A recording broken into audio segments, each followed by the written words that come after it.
qui guident votre profession et qui principalement sont respectés dans la presse sénégalaise, mais par moments on constate des dérapages. Donc nous dénonçons simplement ces dérapages. On nous attaque dans les médias, on répond donc dans les médias, et c'est la raison pour laquelle on a aujourd'hui demandé cette conférence de presse. Après, si vous voulez, pour répondre à la question de la seconde intervenante, puisqu'on est dans les messages, dans les rumeurs ou dans les intimidations ou dans des accusations non étayées par des faits, je ne vais pas être aujourd'hui plus précis. Je dis simplement qu'à l'avocat de la défense que je suis, et qui est sans doute gênant pour les autorités sénégalaises pour diverses raisons, on fait passer des messages, et je reçois des messages. Et donc, le message que je renvoie à l'envoyeur, c'est de faire attention, parce que nous aussi, si ça continue, nous allons envoyer d'autres messages et nous allons entamer d'autres actions pour dénoncer les manœuvres d'intimidation qui sont faites contre les avocats de la défense. Laissez-moi terminer, s'il vous plaît. Je rappelle simplement que l'incarcération d'Hissène consiste ni plus ni moins à le faire taire.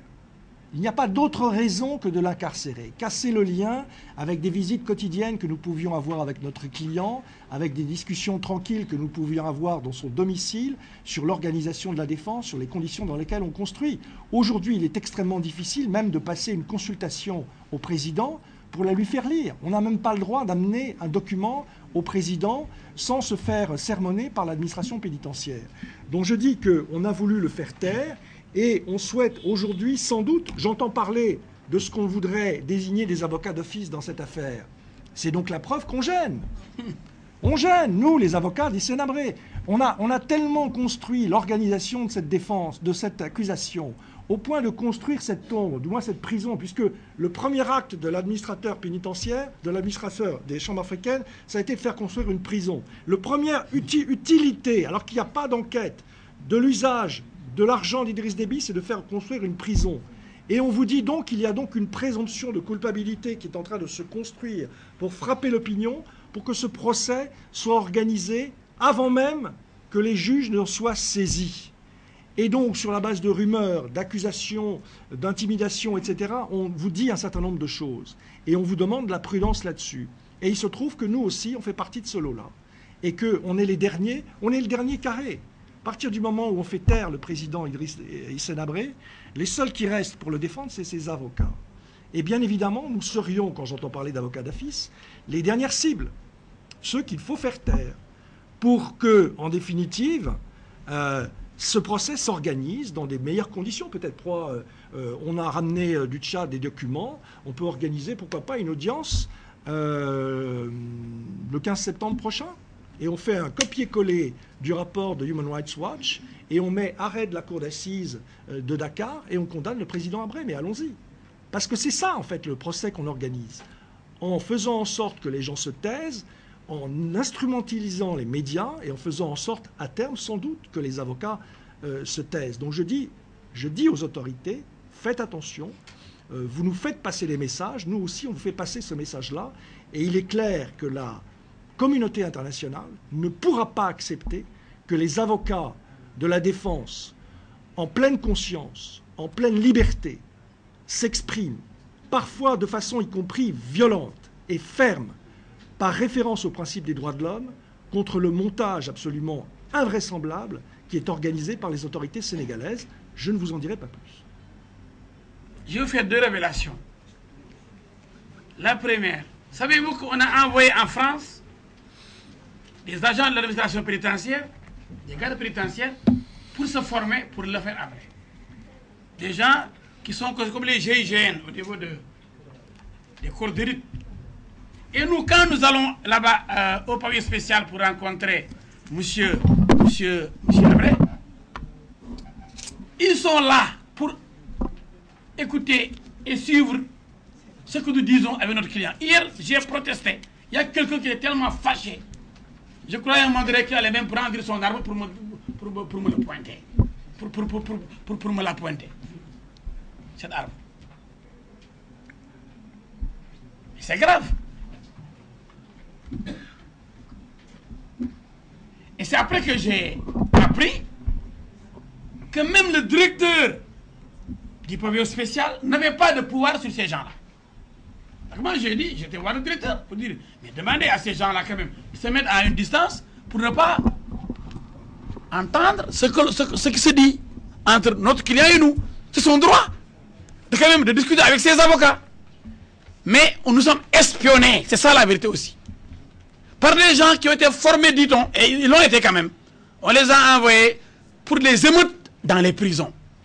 En cas d'émeute, de grabuge dans les prisons, c'est des experts pour la guerre, pour etc. La bagarre. Mais c'est pas Abré qui va se bagarrer, qui va... Comme le disait...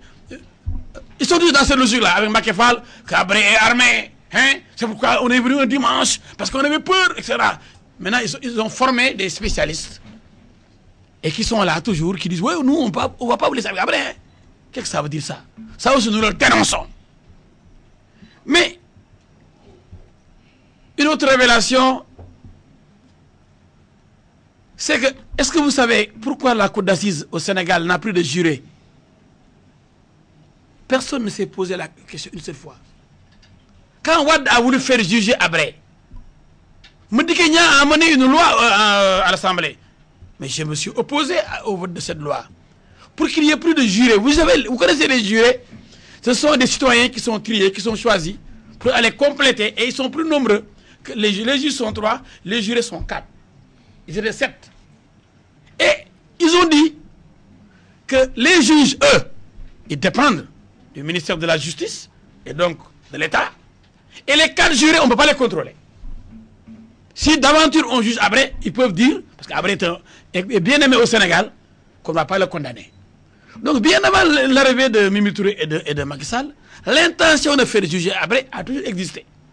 Wade a modifié la Constitution, a modifié les lois pour faire juger Abré. Il a tout fait. Et nous avons tout fait. Et nous avons toujours gagné contre Wade.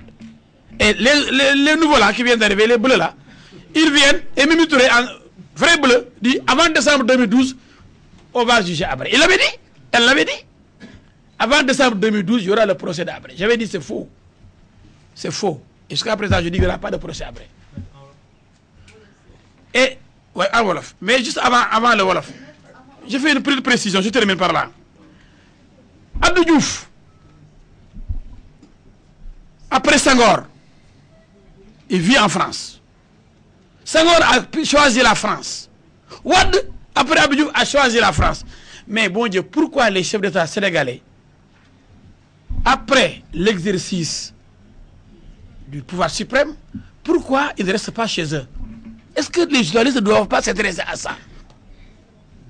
Senghor, Normandie, Abdou Diouf, Paris, Abdoulaye Wade, Versailles. Je l'ai trouvé à Versailles. Je voulais vous le dire. Et c'est Abdou Diouf, c'est Wade qui disait Abdou Diouf, je l'ai amnistié. Je lui ai dit, monsieur le président, vous êtes avocat, vous n'êtes plus avocat. Parce qu'amnistier, seule la loi peut amnistier. Vous n'êtes pas la loi, vous n'êtes pas l'Assemblée nationale. C'est une façon de parler de Wade. Macky Sall qui vient, il dit, je ne poursuivrai pas Abdoulaye Wade. Mais malgré tout, Wade a peur. Comme Diouf avait peur de Wade. Donc le Sénégal n'inspire pas confiance. Mais pourtant le Sénégal inspire confiance au président Abré, qui avait fait confiance au Sénégal, qui lui avait accordé l'asile politique. Mais le Sénégal l'a trahi. Donc est-ce que les chefs d'État sénégalais qui ont choisi délibérément de vivre en France, est-ce qu'ils n'ont pas raison? Est-ce que le Sénégal est sûr? That is the question. Je suis à vous. Et un autre État, ou signé entre l'État du Sénégal et une organisation internationale, il s'agit de ce qu'on appelle un traité international. Et si vous voyez dans la Constitution, concernant le traité international, on dit qu'un traité international signé au Sénégal ne doit pas être contraire à la Constitution. Et rendre un arrêt pour dire que l'accord, le traité international est conforme ou n'est pas conforme à la Constitution. Il s'est trouvé que dans ce cas d'espèce concernant notre client, le président Hissène Habré, l'État du Sénégal a volontairement refusé de requérir l'avis du Conseil constitutionnel. Peut-être est-il conscient que dans cet accord il y a des clauses ou des dispositions qui seraient contraires à la Constitution. L'État du Sénégal ne l'a pas fait. Et vous savez, madame, dans notre juridiction, aucun particulier ne peut saisir le Conseil constitutionnel directement. Mais cependant, il est prévu ce qu'on appelle l'exception d'inconstitutionnalité. C'est-à-dire, quand vous attaquez un acte, ce qui est le cas d'espèce, parce que nous avons attaqué l'acte par lequel le président Macky Sall a autorisé le président de la Commission de l'Union africaine de nommer des magistrats sénégalais. Nous l'avons attaqué devant la Cour suprême. Et l'objectif qu'on vise, c'est qu'avec l'exception d'inconstitutionnalité, la Cour suprême sera obligée de transférer la question au Conseil constitutionnel pour lui demander au préalable de vérifier et de dire si oui ou non l'accord signé le 22 août 2012 entre l'État du Sénégal et l'Union africaine est conforme ou pas à notre Constitution. En l'état actuel, ils peuvent bien continuer à exercer. Mais il reste que la procédure que nous ferons va aboutir devant le Conseil constitutionnel.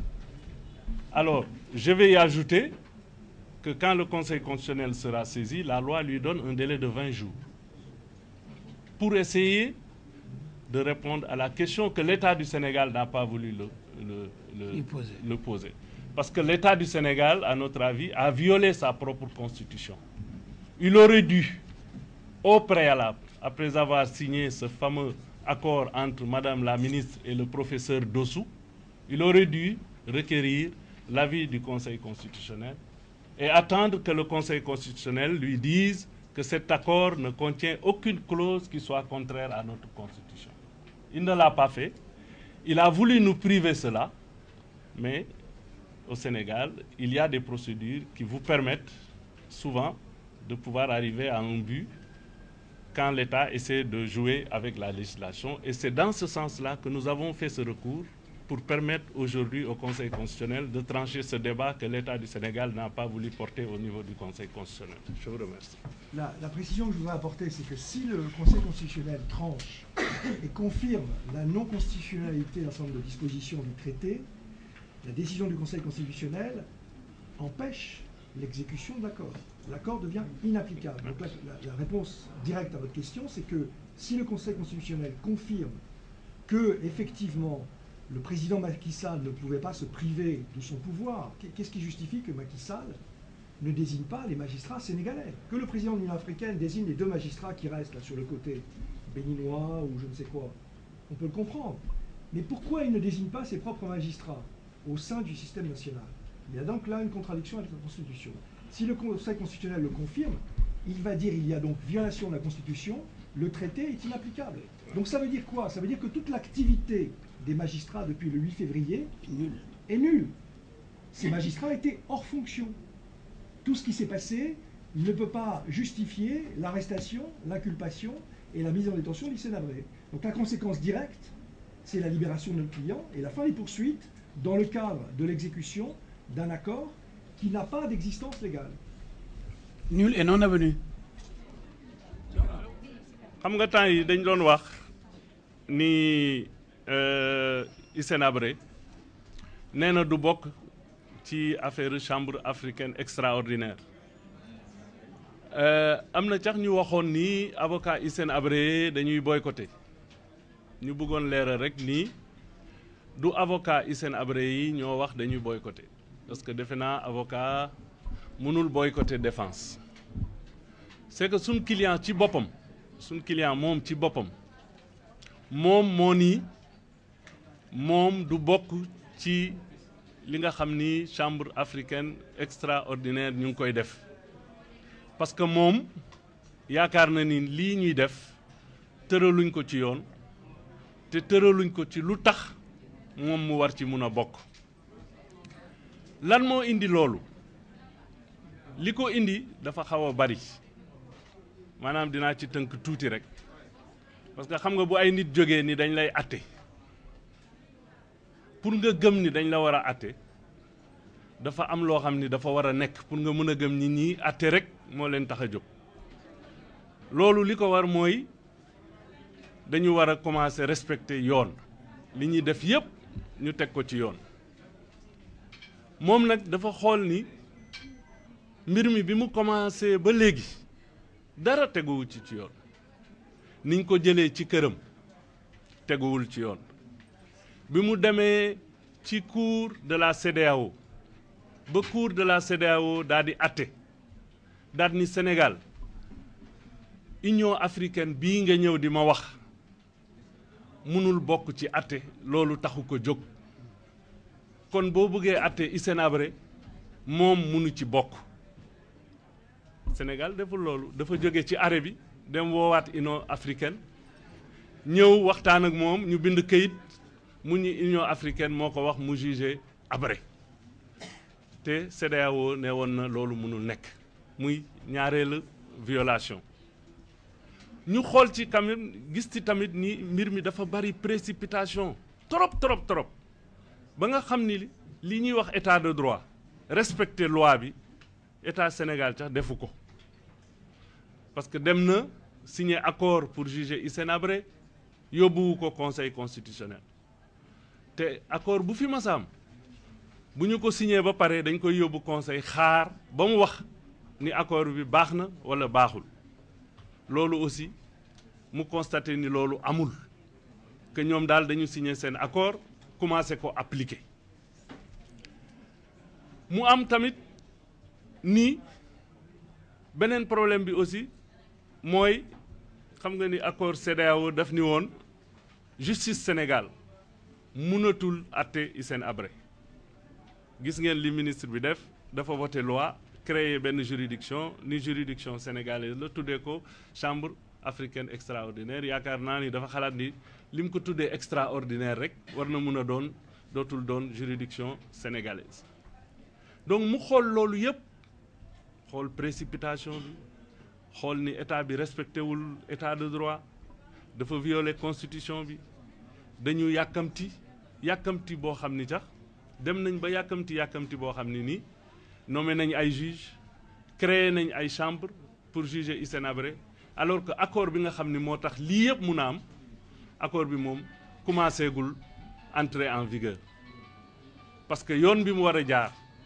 pour entrer en vigueur mooy il faut que président jël décret de ratification pour wax man ratifié naa accord bi Sénégal signé ak Union africaine pour que suñ constitution loolu la wax bu décret de ratification bu amee ci accord international ci lay door a mun a commencer entrer en vigueur te gis ngeen nommé nañ seen juge defar nañ ay juridiction te accord boobu ba léegi kenn ratifié wu ko maanaam mooy accord boobu entré gul en vigueur c'est que bi mu xoolee loolu yëpp ci la yaakaar ni wax dëgg yàlla ñiy jóg pour àtte ko bëgguñ ko àtte ci justice bëgguñ ko àtte ci loi peut-être dañ ko bëgg a àtte ci loo xam ni moom daf ko dépassé loolu moo tax mu ni moom ci boppam dootul bokk du répondre question du participer du bokk ci dara ci loo xam ni ci waa chambre africaine la bi ñu ko njëkkee woo tamit loolu la leen wax ni leen moom reconnaître leen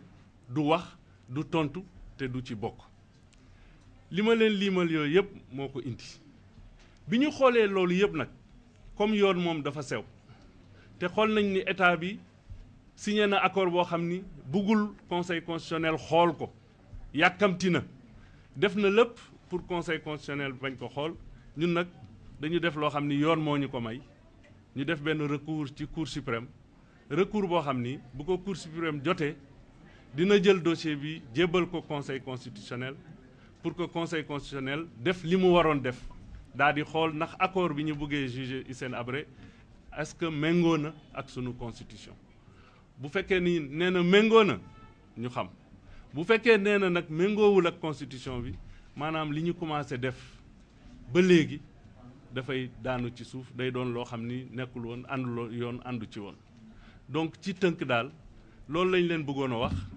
di leen wax ni en conclusion avocat yi boycotté wuñu avocat du boycotté défense sunu client ci boppam moom moo gis ni li mu gis ni daf ko jaaxal ñii dafa mel ni justice bi ñuy wax taxawuñ ci parce que defuñu benn acte pour respecter au moins les règles de droit ou règles de la légalité loolu moo tax mu ni moom daal du bokk ci mbir mi du ci wax du ci tontu maa ngi leen di gërëm wasalaam.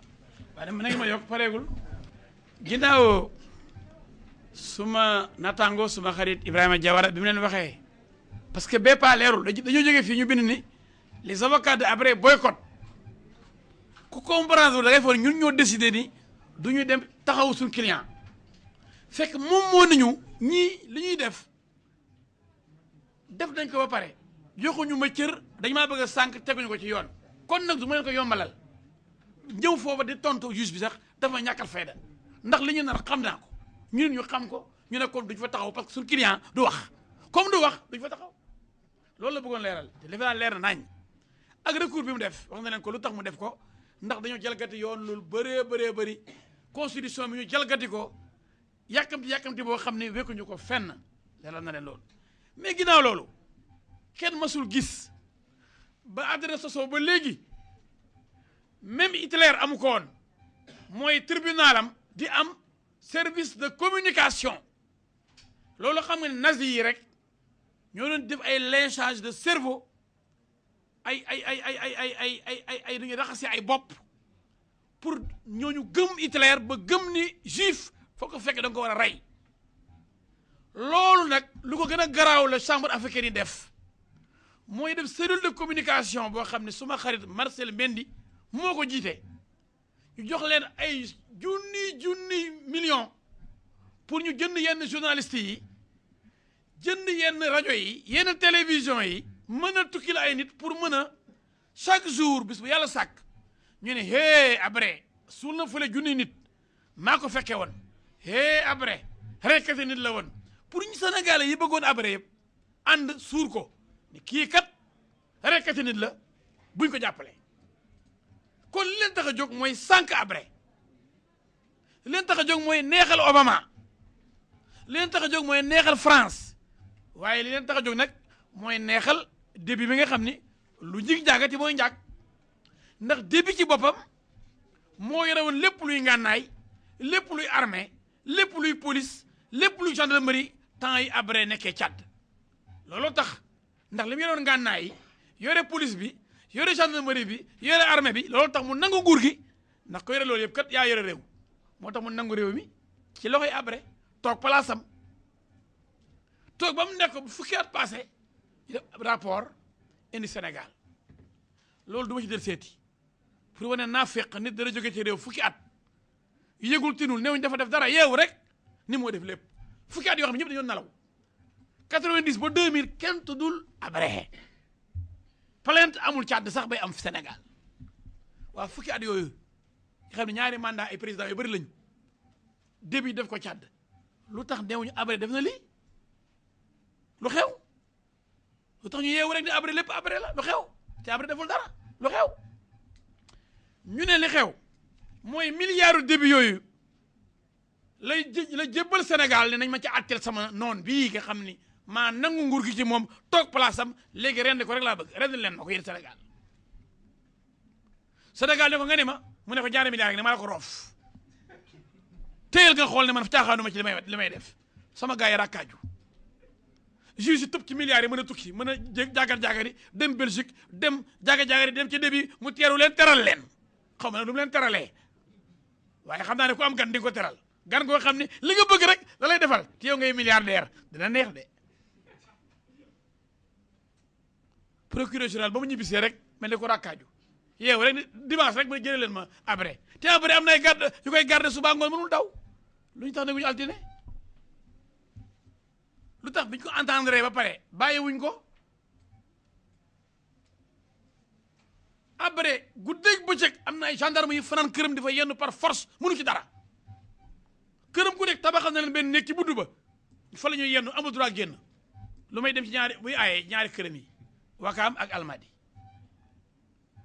kooku kay boo koy enquête te nga ne présomption d'innocence mooy li ñu lay tuumaal ci yoon yoon ko wax de tant que atte wuñ la définitivement dañoo foog di yow la rek waaye du yow comme ne nañ présomption d'innocence mooy tuumaal nañ la waaye xamaguñ dara ci yow am nga ay kër Sénégal am nga ay garde yu lay garde nañ la fa bàyyee ba enquête bi jeex waaye sañ ñu ko woon de yore milliards bi yii tegoo loxo Habré di ko delloo xaalisam de loolu leer la leen wax téye leen ko ndax waa ji daa bëri doole téye leen ko ndax Tchad dañ koo soxla ndax nitu doole la nitu jàmm la nit koo xam ne bu ñëwee Tchad am fulla am fayda am dignité ndax dafa duma Kadhafi ñëpp bëgg ko te man Déby kenn bëgguma sama réew waaye am naa pétrole am naa xaalis Kadhafi doon sama xarit dem na ñi ñëw léegi Libye nanguñu ma jàppale te mën na am après jaar foofu Libye pour ñëw fii jël réew mi buñ ko téye ni ko niim nag kon waa Libye duñ ko jàppale mu ñëwaat ndax noonu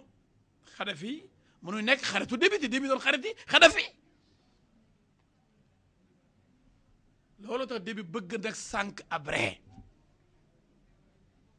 Olof Njaay mu ne ku wax feeñ waaw luy ndey ñu ne jàpp nañ Habré ñu ne dañ koy enquête pare guñu amagul sax